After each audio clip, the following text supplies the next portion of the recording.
Toy Spot, we are having a look at the DC Collectibles, DC Comics Icons, figure number 13, Harley Quinn. Harley Quinn was one of those figures I was really looking forward to getting when I heard that the Icons figures was going to be released. We didn't have to wait too long. She arrived in, wave 2. She comes with a series of interchangeable hands, a pop pellet gun, pop cap gun, and also her mallet. Spin around the back of the package. Other figures are available in this wave of DC Icons. There's Superman, Aquaman, that is Adam, I believe, and Harley Quinn. It's designed by Ivan Rice, sculpted by Paul Harding. And then finally, on the underside of the package, you can go to www.dccomics.com if you'd like to check out the other figures that they're releasing. Spot's going to take a break. I'm going to take a break. I'm going to get this opened up. And when we come back, we're going to get a better look at the DC Comics Icons Harley Quinn. There's more anyway, guys. Don't go anywhere. Stay tuned.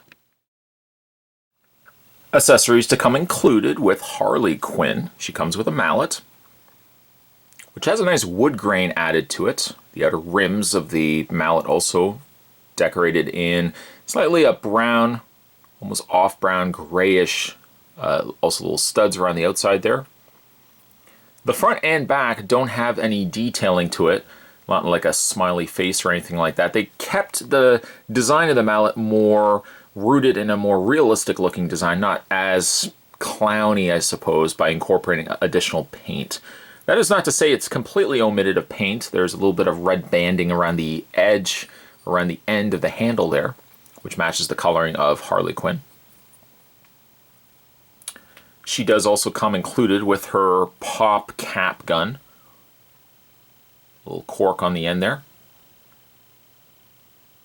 It's a ridiculously large sized gun, but fittingly perfect for Harley Quinn. And then she also comes with a series of hands.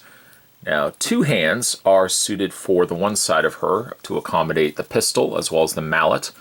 And then on the other side, she only has the one red hand to be changed out. I guess you could still incorporate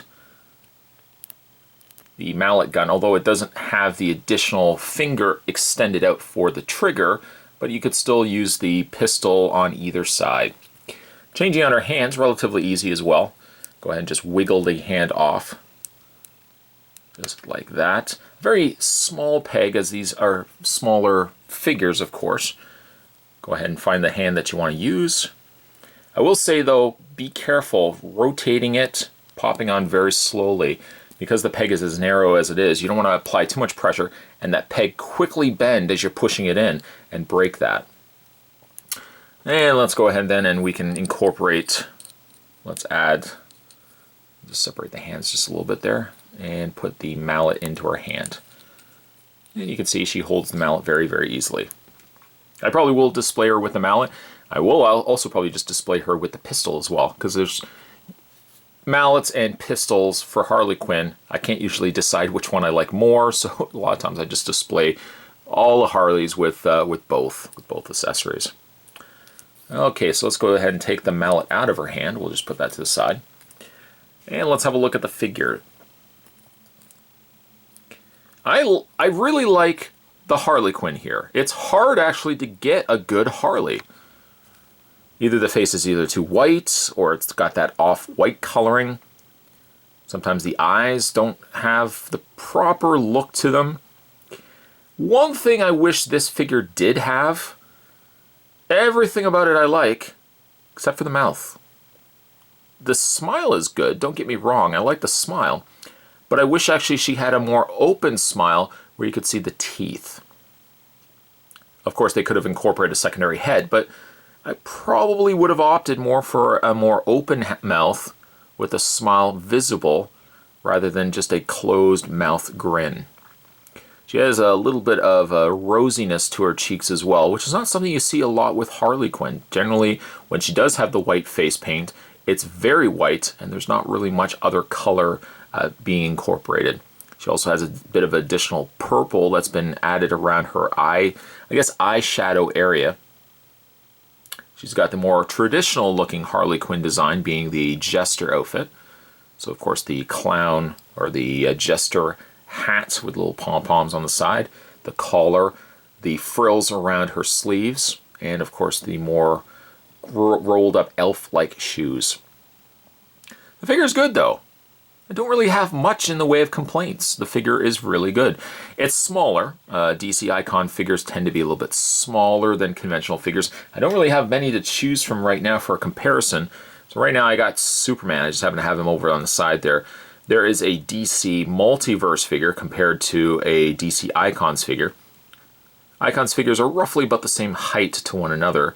You can see how much smaller and petite she is versus like a regular Multiverse figure. Just move that to the side. In the way of reposability, Harley Quinn does have a ball joint in the head. It's a shame though, and we don't have Joker yet. Joker I think is coming next wave. Looking forward to getting Joker and having him next to Harley Quinn. Shoulders though hinge out, just like that, all the way around. She has a rotation also in the bicep, which also has a hinge, a double hinged elbow, which is a nice touch. So when you eventually, for example, you can bend the elbow all the way around, and you know, not that she would be holding the mallet over her shoulder like that, but it's at least something that you can do as well. Not to mention as well, she has a rotation in the wrist, a hinge also where that wrist is attached, or the hand is attached to the wrist. She has an upper torso crunch. Also a secondary ball joint too. We can't forget that, because between the ball joint and the upper torso and then the hinge in the lower torso, you got some extra additional motion and movement that you can get from the figure itself. That I really like. As for the legs seem to be on a simple ball joint, but that's not to say that it's simple in the sense that you can't get much posability out of it. A double hinge knee, a hinge on the ankle or foot area, as well as a pivot. And it doesn't look like there is a rotation on the top cuffs of her boots. So only a hinge and a pivot there. I do really like the figure. Perhaps one critique that collectors have is just the sheer size of the Icons figures, that they are a little bit smaller. But if you don't pair them next to figures that you wanted, like if you don't pair it next to a regular DC Direct or DC Collectibles figure, and if you don't pair it next to like Multiverse figures or anything like that, not that you would, because these figures are so much more, just better constructed looking designed characters. If you don't pair them with those and you kind of keep them on their own, they're really great looking figures. They're just a little on the small side compared to others.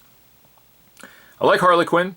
Wish that the mouth was maybe just more like, that face just suits so much a more devilish kind of, you know, I'm a little stinker, devilish little open smile rather than a closed smile. Other than that, I love the figure. I even love the figure, the fact that even though she doesn't have that, I still love the figure. Looking forward to getting Joker though. Definitely looking forward to getting Joker. Today's Toy Spot, we were having a look at the DC Collectibles DC Icons. This was Harley Quinn.